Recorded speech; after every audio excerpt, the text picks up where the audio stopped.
Many people like to travel and go to the beach and sip on their pina coladas or have their boat drinks. But other people are out there to drive their passion and get some adrenaline rush. And one of the best ways to do that is with speed. Whether you're behind the wheel or you're sitting there at the track feeling the rush of those cars go by, that adrenaline kicks in. And that's the purpose of today's podcast. We're going to be talking about traveling around the country and even possibly the world just to get that adrenaline kick of speed. So, my guest today is Jason Keith. He travels around America to different NASCAR locations, probably some other places too. So, we're going to kick it off right now without any ado and just speed our way through this, I guess. So, Jay, why don't you introduce yourself and tell us kind of how you got into racing? Yep. Awesome. Thanks for having me today. I'm Jason. I am from Cincinnati, currently finishing up my last year of school at the University of Cincinnati, studying urban planning. And my origins for racing kind of go back to one of my best friends, actually.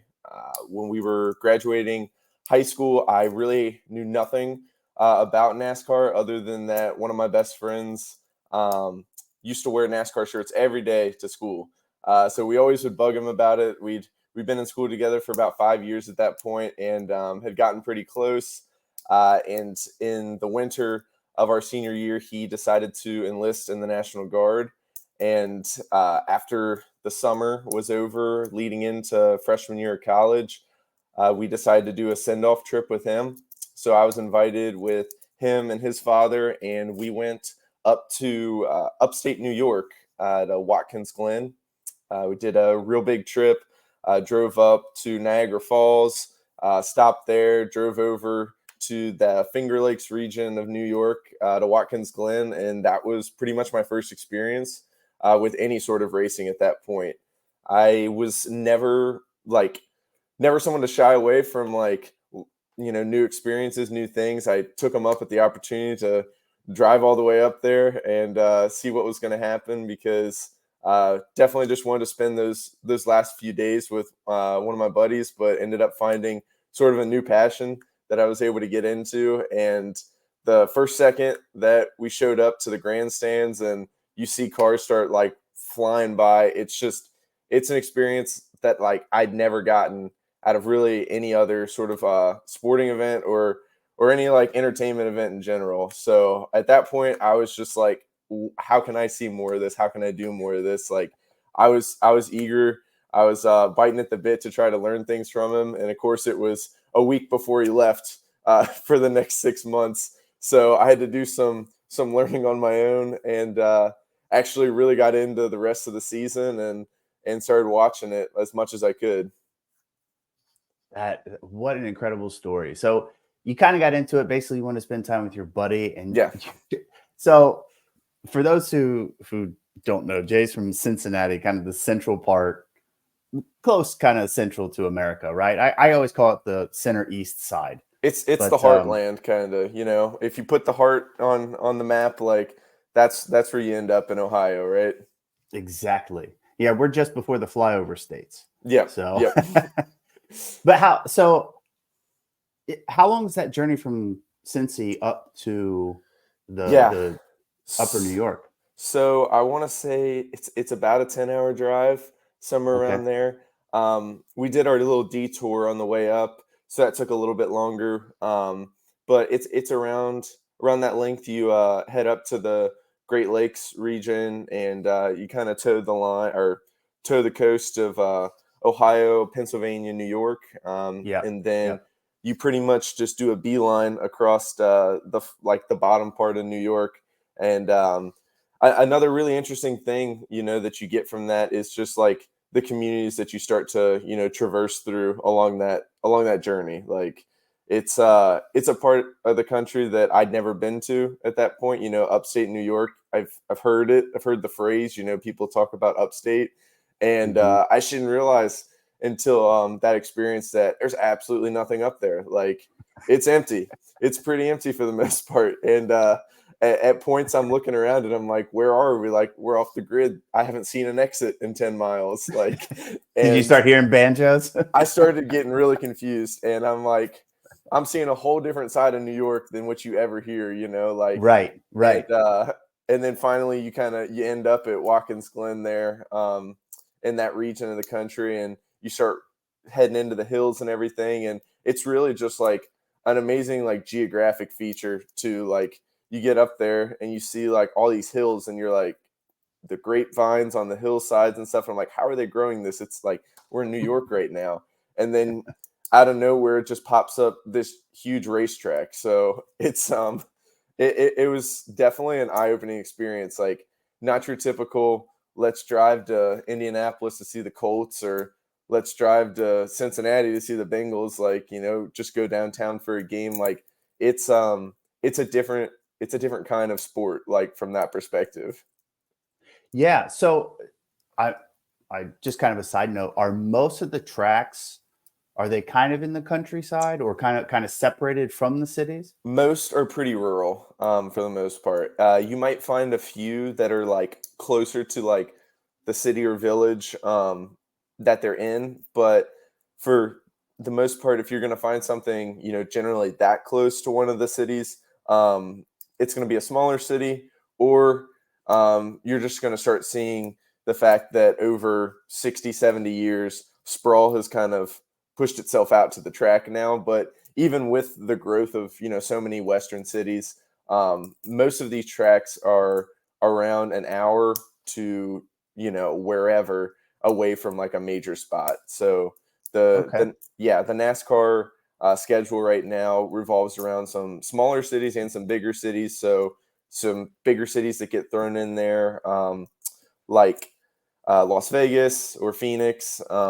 Obviously, cities that maybe 40, 50 years ago weren't huge at that point, but now growing rapidly. And so you've got this track that's actually pretty close to a big city at this point, which is something pretty rare. Like you're not going to find many larger tracks because over time, where you go where the land is cheap for the most part for an event like this, because the Sure. I'm sure some people have probably seen the um like the comparisons of how many of these stadiums can fit inside this racetrack. Like they do like the picture of like, oh my gosh, you can fit like three of AT&T stadiums inside of like the infield track of like the Dallas or the Texas Motor Speedway. So the size and scale of a lot of these places kind of require that you just got to push out far and far and far. Wow. Yeah. These are massive. And so obviously the infield's that big. Is the seating comparable as well then? So Like we have 100,000 plus, right? it's a bet, right? Like these owners, and now some of the owners of tracks aren't really the original families, and you start getting into the conglomerate groups that own these venues. But for instance, like when Kentucky Speedway opened in Sparta, just in between Louisville and Northern Kentucky, there when that opened, it was one of the largest tracks by capacity, and they've slowly scaled it down and taken seats out just because they weren't able to fill them the same. But like for instance, uh, a lot of um, a lot of these tracks are getting up into like those 80 and 90,000 person capacity, and some like with the infield capacity are well over that 100,000 mark. um, but of course that comes with the volume. So how many times is this race coming in a 1 year time span? They might only hold one of these cup series races once or twice in a year, and so a lot of people are traveling because they don't know the next time that something is going to be close to them. Like regionally specific, we're in a pretty central place in Ohio, but Yeah. still like the minimum track distance right now in the schedule is about 4 hours away. That's the closest drive right now from Mm. Cincinnati, since Kentucky has been bumped off the schedule. So a lot of people, you get a really big turnout for it because unlike Major League Baseball or football, they're not meeting, 16 times at that venue in a season, or, in baseball or basketball, 50, 60, 70 times they're only meeting once or twice in a calendar year. So you do get a That bigger makes sense. draw from that. And that kind of plays into the capacity that they're able to pull. Yeah, that makes sense. And if you've ever watched a NASCAR race, you'll see the infield, kind of the inner part of the track, is just packed with RVs, tents, right? And that's probably the people that are traveling the far distances, I would assume, Yeah. coming to the infield, and they camp there for the weekend or something like that. Right. It's a weekend event for a lot of people. Not only the people who decide to, bring campers and this and that, but there's multiple races throughout the weekend. There's practice, there's qualifying, it's the Wow. same as how F1 gets ready for their races and the rest of that circuit. But yeah, I mean, most of the time, so my friend who I went and actually did the first trip with, he works for a truck series team now, and he was out in Phoenix this weekend. They got there on Thursday, and like they're not leaving until Sunday. So it's a long trip for everybody. And when you're gonna travel that sort of distance, people tend to buy in, and they're gonna stay 2 or 3 days, to get their value out of like coming all the way out there. And that's kind of the culture that it's grown into. Like it's tailgating to a maximum almost. I can imagine. I want to get into tailgating, but I want to go back to your experience up in um what was it called? Watkins Glen, is Yep, that right? Yeah. Watkins Glen. So when most people hear about NASCAR, you're gonna think, oh, these rednecks who drink and this and that. Going into your first experience, what were you expecting, and how did the experience shift? Like, what was it about the experience that changed you to really get into it? Right. So yeah, there's definitely like there's the running joke about like NASCAR. There's the running joke about most professional sports leagues or teams and what their fans tend to be. And so going into this, I think that most of my experiences were based off whatever ESPN clip I'd seen, or like watching the movie Cars, and I'm like, all right, it's gonna be something like this, like. And I show up and we're driving, and we're on a 2-lane country road, and all of a sudden you just see the entrance, and you're like, this is a grass field, like where are we? Like there's a big sign, but like there's just a bunch of like rolling grass hills. And we pull in, and like you're thinking, is this really like a professional sports venue right now? Like this is where we are, because the glitz and the glamour of professional sports, the money that is put into all of that nowadays, like that fan experience is just it's such a high level. Hmm. um and they, like, NASCAR's big thing, I think, is that they really let the fans make their own experiences too. And so walking up, to the first race, first off, I was generally expecting that we were going to be, seeing like an oval track, because when you see NASCAR, it's on like an oval track. Looks like, your typical like high school track, just amplified to like a 1.5 or 2 mile loop. And then I come up to it, and it's actually a road course in Watkins Glen. So it's pretty similar to, what an F1 track is going to look like, through Singapore, through any of these other cities, except you're just in the middle of the country. It's not going through the streets. It's not going through that, but it's essentially laid out in that street grid. And Watkins Glen has, I think, 19 turns to it. So we're set up on the straightaway, and you're seeing the track, you've got the fence, and then you're there like 10 feet behind it. So you're like 20 feet away from this track. And once you start seeing cars like come out and get ready, like I was kind of blown away at like expectation being, I'm gonna see like these cars go around in a circle for the next 3 hours, and we're gonna be like really far away. But then I walk up, we're right next to the track. It's like set up like a road course, and um, you really start to see like the breadth of people that come into it too, because we're in upstate New York. There's definitely like a certain like demographic of people from there, but then you're seeing people who have obviously traveled from other places. Yeah. That race definitely attracts like a lot of the New York City population, because I know we stopped and talked to people throughout the day, and a lot of people were from around, obviously the whole mess of states right there.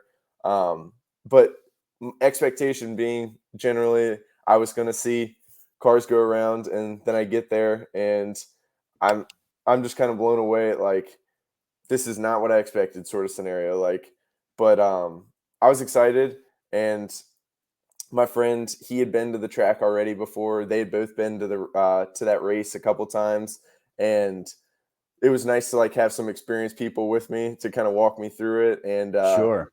we Yeah. took about an hour and a half to walk through the infield. So the infield sets up like a big fair. They bring all the sponsors in, so the sponsors have their tents. A huge part of NASCAR obviously is sponsorship.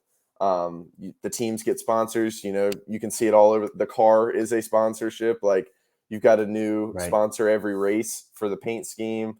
Um, and so everybody pretty much shows up, and they have their booths, and you go through, you walk around, and you've got all the different food stands set up, like some like regional people, some like faraway people, all the auto manufacturers, they set up like what their booths are. They've got different things to show off, new cars, this and that. So it's like two events in one. That's why anymore I'm like, when we get to this race, we need to be like a minimum of an hour and a half early, because like I need an hour just to walk through the infield and like see all the free things I can get. So it was Oh, that's pretty cool. yeah, it was a lot of fun from that perspective too. Like we took all this time just to walk around the infield, and the race hadn't even started, and I'm like, well, I've had a day of myself already. So yeah.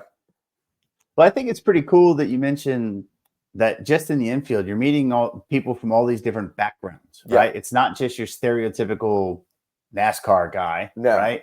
You're meeting people, like you said, from New York City and probably from Maine or Vermont or In whatever Canada, cities, like from Canada too. yeah, you see a lot of like the Canadian population come out for that race. And some in the races in Michigan as well, and Minnesota. Hmm. That's their Yeah. opportunity to come down for some of these. So you definitely get a wide breadth of the population when you go to some of these tracks that aren't, you know, typical like Talladega or Daytona. Like, yeah, Right. you're gonna get the population where you go, right? And then you're also gonna Yeah. get the people who decide to populate into that area. Yeah. Right. Right. Yeah. I think the other, that's fascinating. And I think the other part is, again, another stereotype people have is NASCAR is just going left in a circle for Right. 2 or 3 hours, right? Right. And but there, how many tracks are there in NASCAR? Do you know off the top of your head? Well, I want to And say, how many are not just that circle? yeah, so like circle can be subjective, right? Because some of these tracks are like a D shape, some of them are a typical oval. But then it all has to do with the banking of the track too. Some of these tracks have like 30-degree banking on these turns, and then some of them don't. So cars have to readjust speeds, and they have to like you see a different race depending on how that track is built. But Wow. in this series, you've got short tracks that are you know under half a mile in length, and then you've got tracks over 2 miles. So you're seeing a very different race. You're seeing different speeds, and that those circles and those turns start to be very different when one of them is 220 miles an hour and the other one is 50 miles an hour. Because the first race of the season that they've done in the past few years is actually around a quarter mile track. So you're only getting up to 55, 60 miles an hour on something like that. But you're seeing a lot more movements that people have to make, because you've got 40 cars suppressed into a track like that versus having a 2 mile track for all of them to spread out. Right. So you see a very different race, and with these road courses, that's another thing. Is like that's a whole different tactic, right? Like the way that you're going to go about like encountering right left turns at different degrees versus like keeping a line on one of these larger tracks. Like it's a Hmm. much different approach to the race, and the teams have to build the cars, to the specs of like how that track needs to be. Like, how do I need the downforce on this car to work? Like, how much air am I going to need like for this car to make sure that like It's not lifting up on these high speeds. So you see a different race any sort of track that you show up to, because teams and drivers have to prepare differently for that, right? Right. And they modify their cars throughout the week for the next race, right? Yeah. So Wow. they'll go Sweet.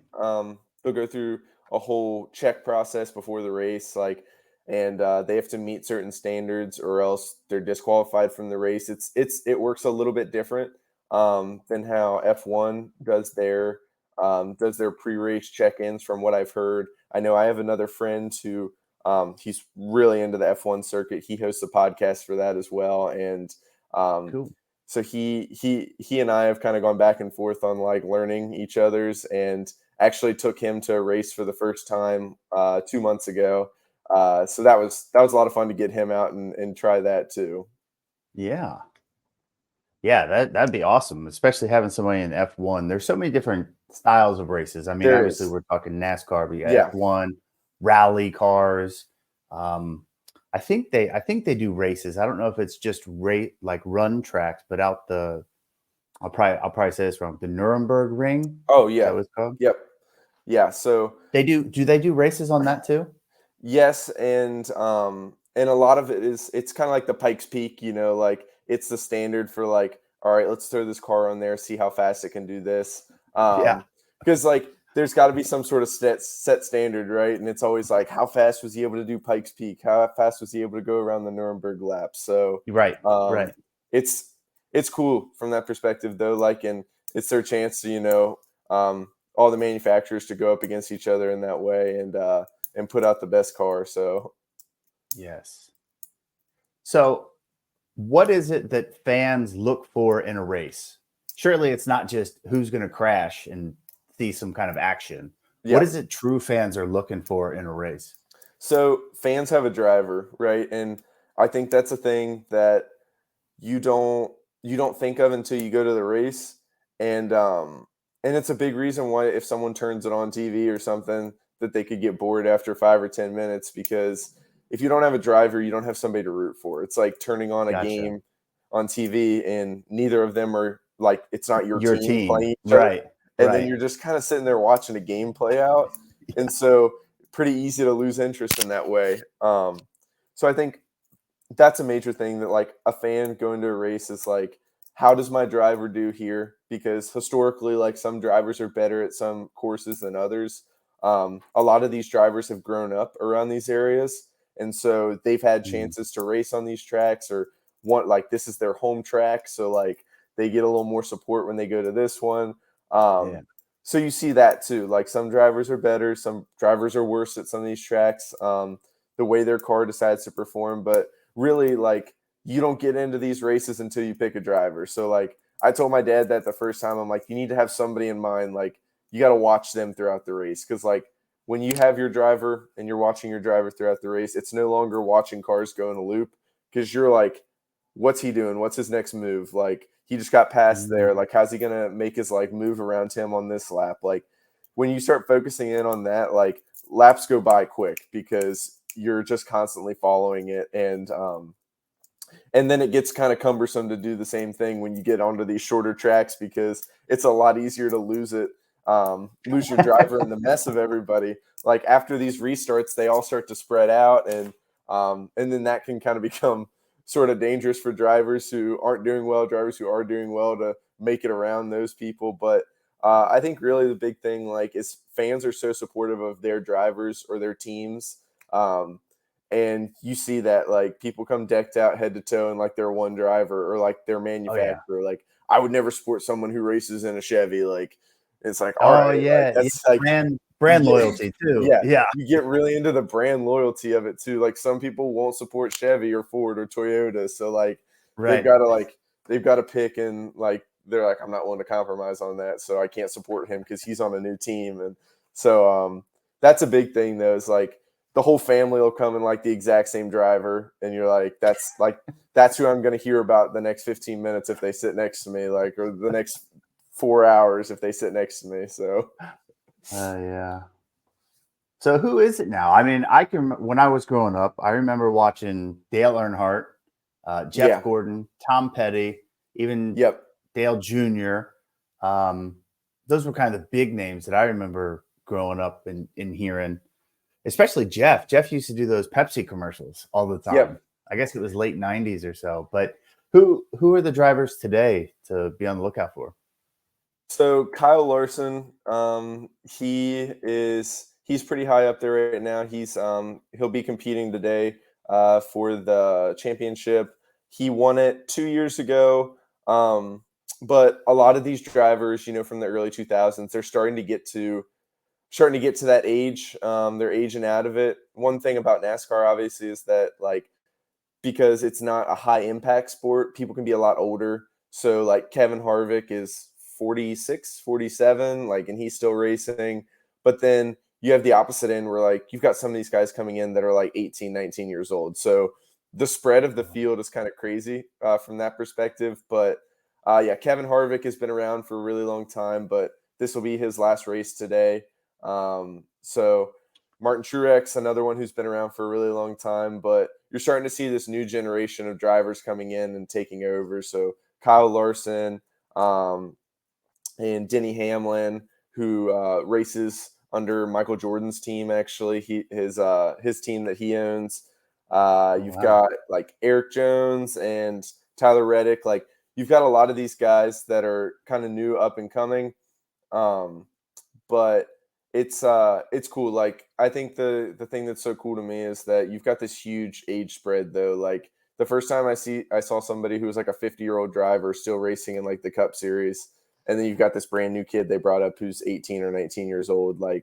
It's it's generational, and I think you saw that with Dale Earnhardt and then his son coming into it and them getting to be on the track with each other. So Yeah. it's really cool from that perspective, to see everybody. But the names are changing. Some of these, like I said, some of these older standbys, they're kind of getting overtaken by some of these younger drivers that are coming in. Yeah, and that's going to happen with any sport. But Yeah, like you said, at least they get to stay in it a bit longer.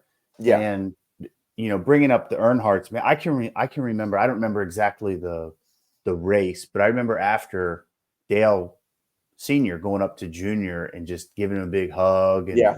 it was just an incredible moment in sports because you don't get that very often where a father and son are on the team. No, Another example is when the Griffeys did it. yeah, I don't know if yep, you might have been too young for that, but when the Griffeys did it, it was just so those touching moments in sports is what really kind of, I don't know, at least draws me into it.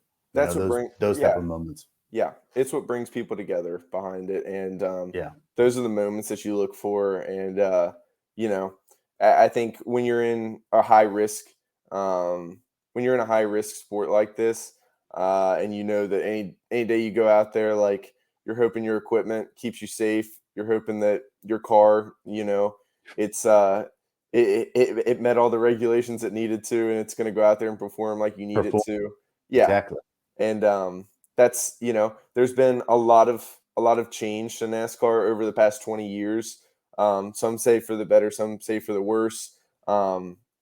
But definitely that safety factor of racing, it saved so many lives at this point, right? You just think about Yeah. some of the people that you could have kept safe in the past, especially looking back to Dale Earnhardt, and if we would have had this equipment, if we would have had this technology. But you've got to Yeah. say you're happy to have it today, and to have the precautions that we take. At the Yeah. compromise of convenience for some people, I would take caution and safety. Oh, absolutely. And I remember Dale's accident. It did not look No, serious. I mean, no, in terms of crashes, NASCAR crashes, it did not yep, look as serious as other ones. So it was just shocking. Like when they reported him dead, everybody's just like, yeah, "What?" yeah, Like, so yeah, the safety measures that they have now, I think it's worth it. I mean, why not be safe? You yeah. know, why And would you go against it that? evolves in every sport. Sure. The helmet technology for Right. baseball and football, and Hmm. just improved equipment overall. It makes sure that these athletes are going to continue to perform in their top playing condition, and continuing to put on the best experience, because at the end of the day, this is entertainment for people, right? Yes, exactly. Like racing is entertainment, football is entertainment. So it's all an entertainment sport, and so many of these Yeah, people, it's an investment. Like the individuals are an investment, but they're humans and they got to stay safe too. So exactly.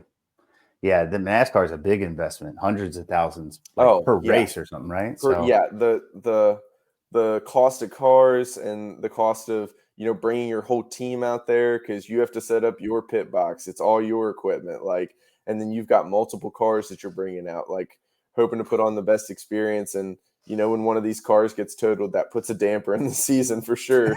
um, Nobody's I'd going say out so. there looking for things like that to happen. So Right. yeah, it's an investment sport, for sure. And you start to see firsthand when you meet some of the owners, like, what really goes into this. And it's a big investment for these drivers and the owners and the teams, to put these cars out Yeah. every week. Yeah, absolutely. Well, what makes you choose which place you go? Is it location? Is it just the schedule? You pick based on the schedule, or is Yeah, it I something mean, else?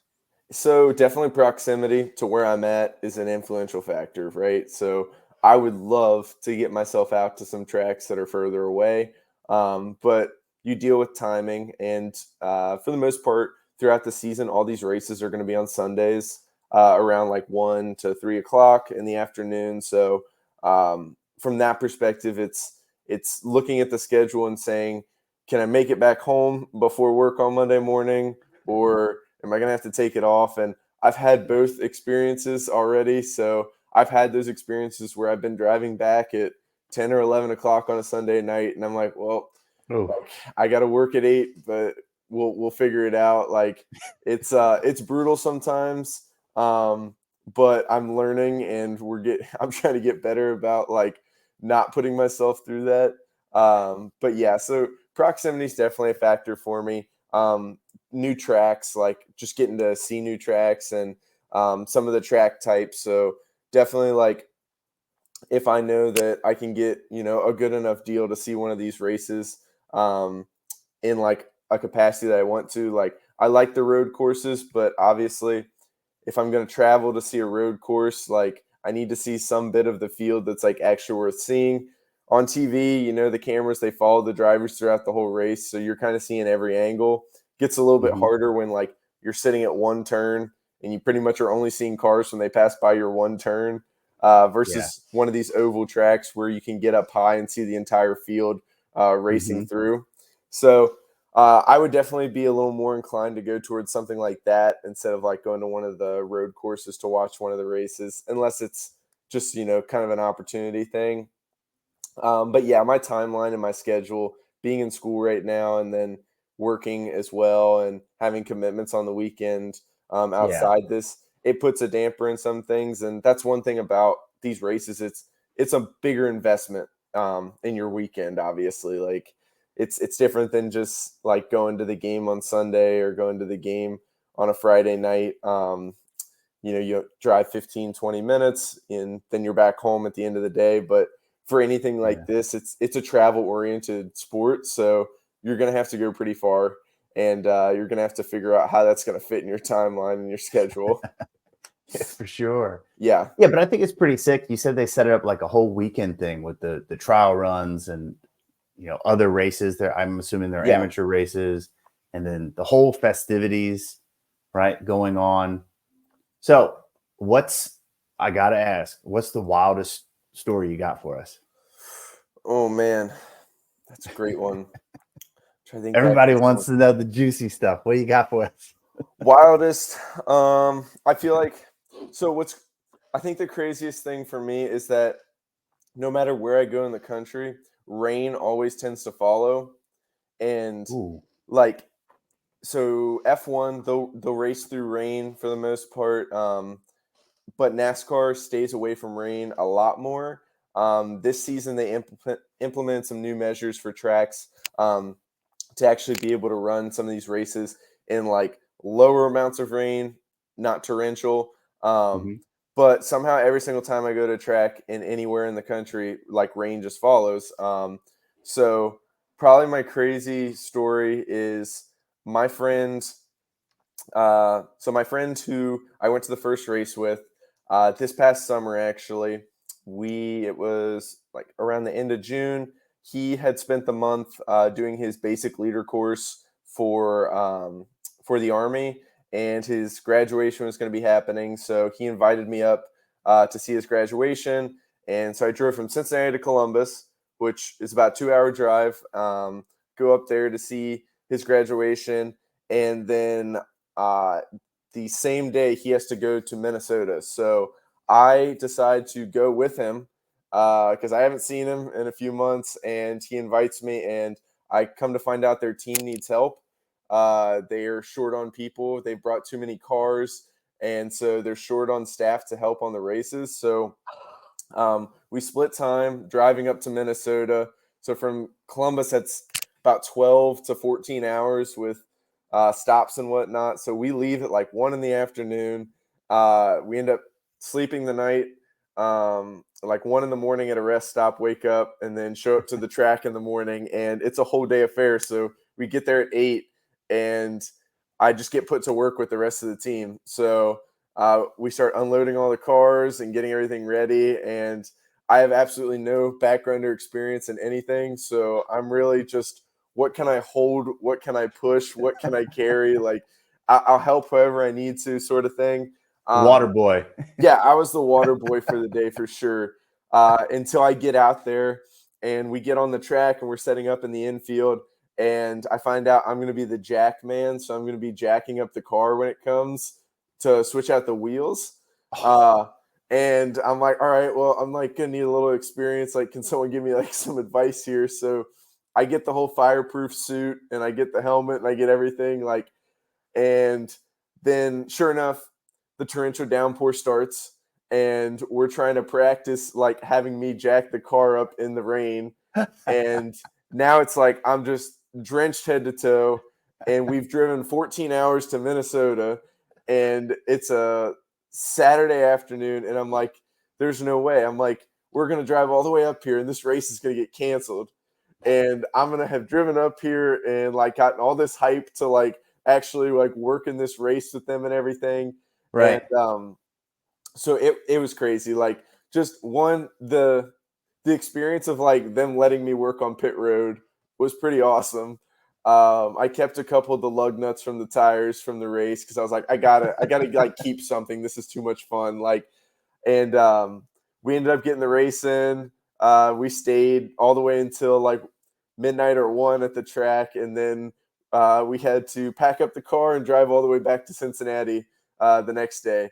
So it was like 26 hours of driving, and then all to go up and watch cars drive at the same time. So Awesome. How awesome. it was such a cool experience. I wouldn't like one just getting to hang out with a friend that you haven't seen in a while, Right. and 2, being able to use his connections to do some fun stuff. So it was super cool, like just getting that firsthand experience. Like, I'd never even been on the infield before, like during a race, to like see that, and then to get the chance like to have not just like a let me carry this sort of job, but like, yeah, you're gonna need to make sure the car doesn't fall while we take these tires off. Yeah, that's one of the most important jobs. That's right. You gotta do both sides, right? Yeah, So you gotta yeah. jack it, get down, and You got to put your ass jack over to the it, other you side. got to drop it, and then you got to throw it back up. Yeah, and I Wow. hit my mark pretty well the first 2. The last one, it slipped a little bit, but we kept it up, and with minor damage to the side panels, but we got through it. So finished the race pretty well. I think our car ended up finishing like 8th in like the field of like 25. So I'd like to say in some small part due to my efforts, but Yeah. Yeah. Some big part. yeah. You get the whole you get the victory on your shoulders. No, that's what I said. Wow. Well, that is definitely not what I was expecting to hear. Yeah. I would not have in a million years thought you were gonna tell me you became part of the pit crew. Yeah, I thought you were going to tell me some wild stories about these NASCAR fans in the infield or Oh something. my, So and there's countless experiences that you'll come across with people. Like, you meet interesting people anywhere, and you just meet yeah, them in a much more condensed space when you go to some of these races. So yeah. yeah. What's the bathroom situation like? Oh man, like during these red flags, like it piles up for sure. Um, and It's all whenever porta potties on the infield, right? Well, yeah, on the infield, you've got the porta potties, and then some of the facilities, are obviously like more modern. It's more modern tracks, so like they've got like decent concessions, decent options as far as that. And other places are definitely just like, we threw some stuff together for the race today. Here, have fun. Um, Yeah. so you get your They share have of both of concessions those. in the infield too. Some of the So places have the concessions. some of the tracks, like they'll set up the whole like sponsor row on the infield. So like they'll have all the food, they'll have the sponsors like on the infield. Other tracks, like it's set up like right as you like enter in, so it's all separate from like getting into the race. But yeah, like the infield scenario, it's just its own little microcosm. It's its own little world for that weekend, where like it's just Sure. you operate out of that space, and you don't leave it, sort of thing. Especially like with some of the tracks that don't have like a tunnel underneath, and you've got to wait till after the race to get out. Like, you're stuck in there for the entire race once they start rolling. Right. Oh man. Yeah. Goodness. I wonder how many beers are drank just in that weekend alone. Well, and that's another really interesting thing is NASCAR's policy is you can bring in whatever you want to the race. Like, as You long as can it's not bring in? yeah, as long as it's not a glass bottle, you can bring it in. And at that rate, they usually just say, "Do you have glass bottles?" And then you can be like, "Yes or no." And I've only had my cooler checked one time, like going to a race. So I bring they have like their regulations, but I bring like a soft-sided cooler. It fits about like 12 to 15 cans with Wow. ice. So like we'll throw everything in there. Like I throw in food and stuff too. Like I'll bring snacks and whatnot to put in there. But that's one like selling point I had when like I was bringing my friend. I'm like, hey man, like you bring your cooler, you can bring whatever you want into this race. Like we don't have to buy a single thing. Like we'll go get a 24 pack and we'll fill up 2 coolers and there'll be no problem. So that's an interesting Wow. thing. Like no other, sports venues in America for sure are like extremely stringent on what I'm allowed to bring in. Like I can't bring my umbrella in. Like they tell me to throw away my freaking umbrella, and like I have to have a Right. clear bag policy and this and that. And like you go to most of these races and like I'm bringing in this cooler and like I've gone through absolutely no metal detectors. They're just asking that like if I'm bringing in a knife, it needs to be under 3 inches, and like Hey, yeah. Hey, you cool dude? All right, get in here. Yeah.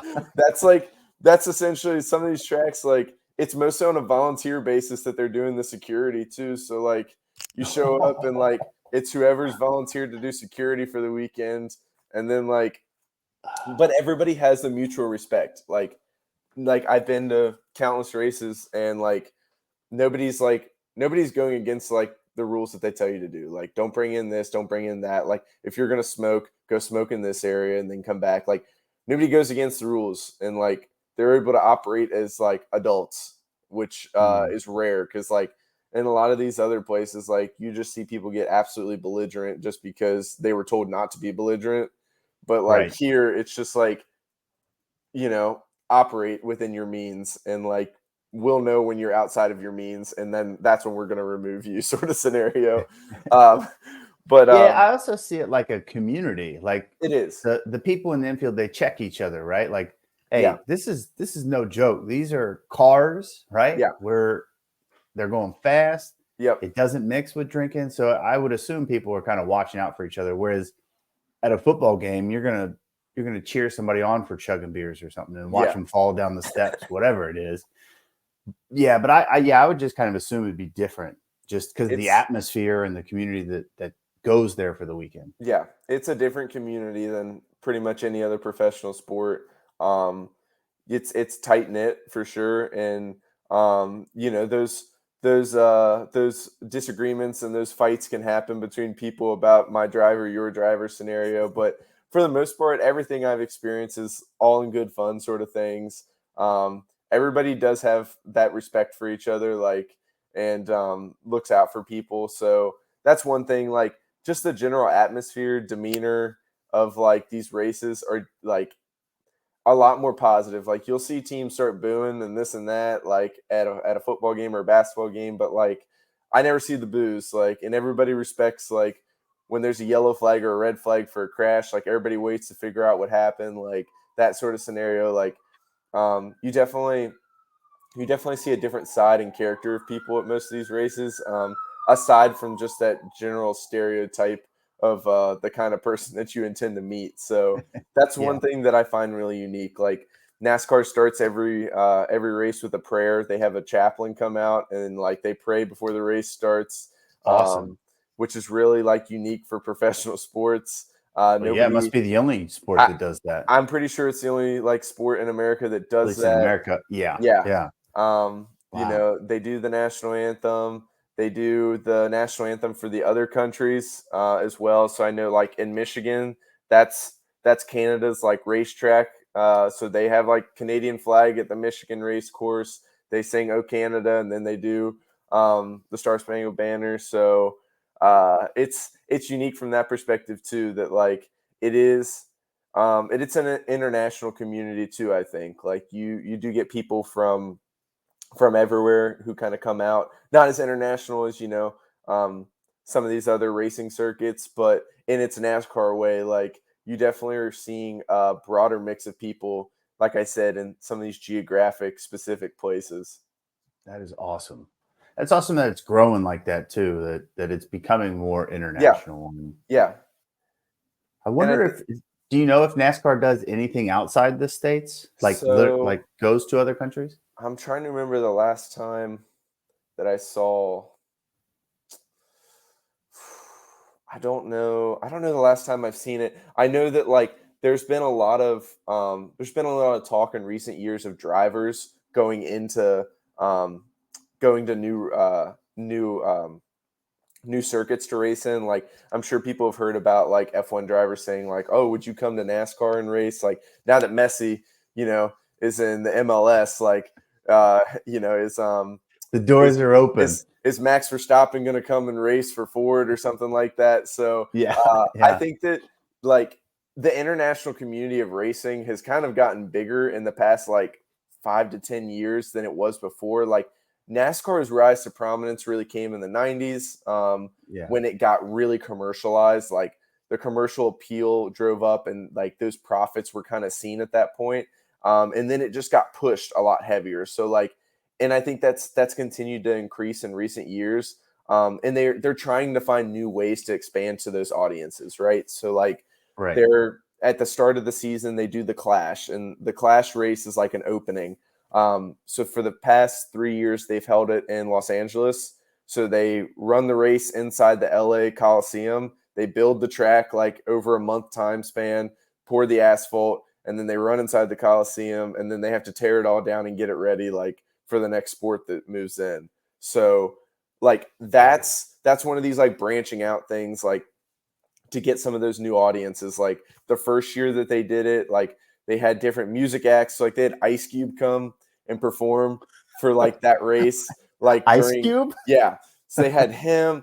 They had Pitbull come. Well, Pitbull owns a team too as well now. So like Pitbull owns his team. Michael Jordan owns his team. So like this, like the more you're bringing in like these other sports, these other like entertainment outlets, like that's growing the prominence and that's growing Yeah. this audience. And it's Yeah. going to be interesting to see like where it goes from there.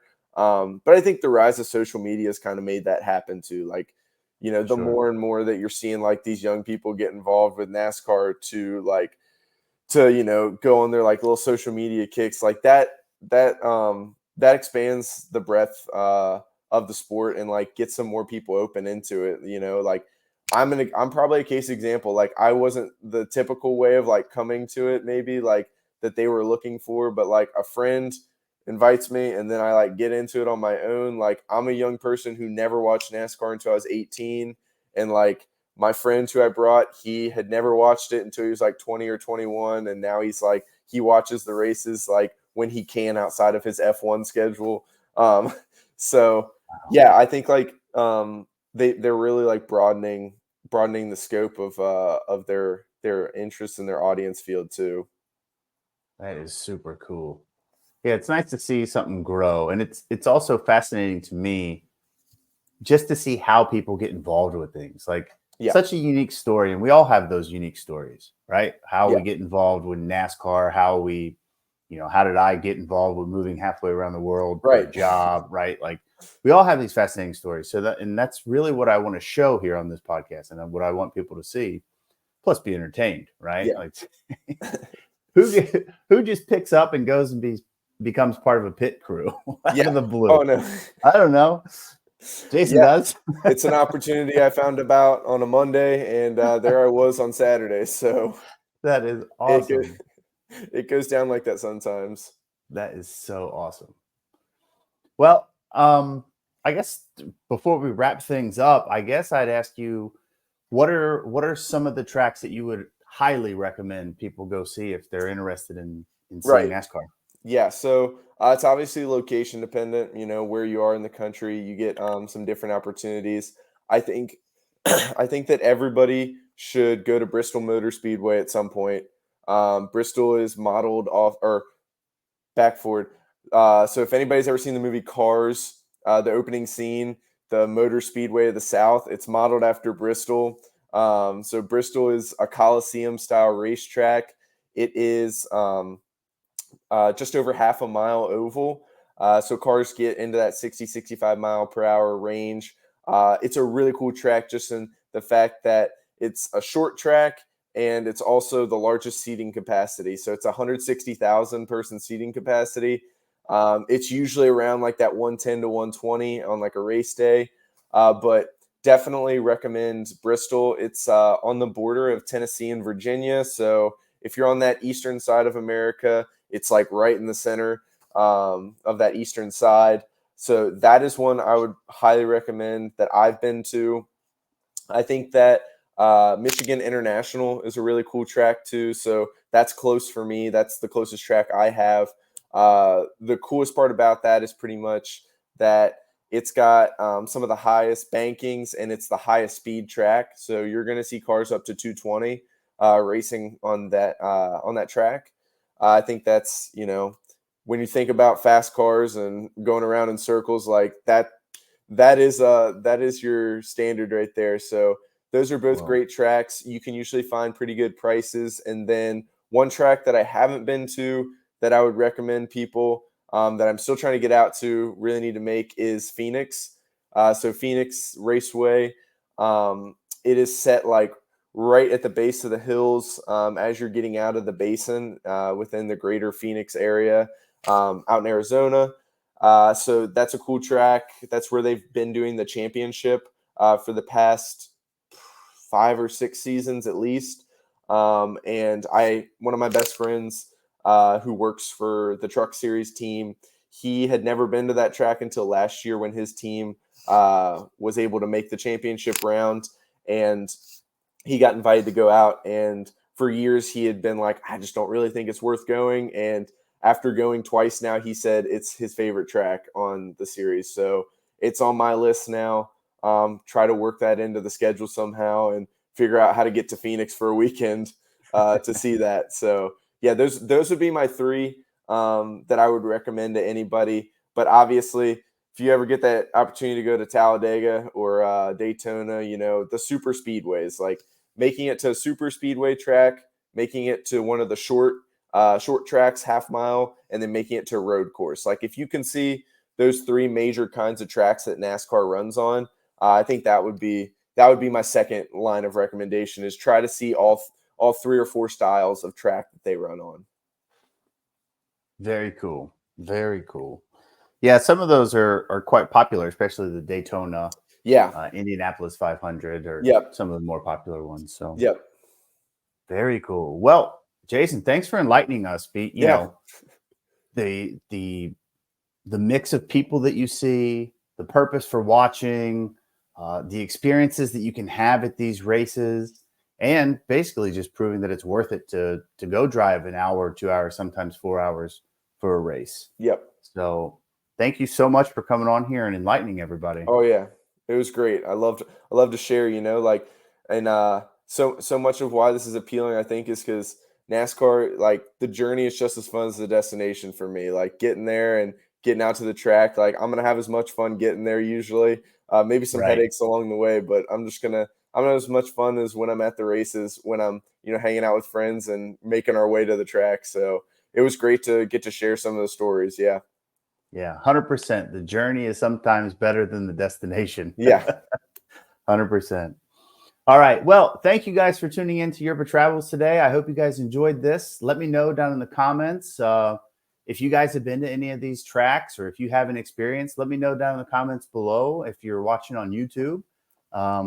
If you're listening to this on a podcast, I hope you enjoyed this. And this is Jeff Hatter with Yerba Travels signing out. See ya.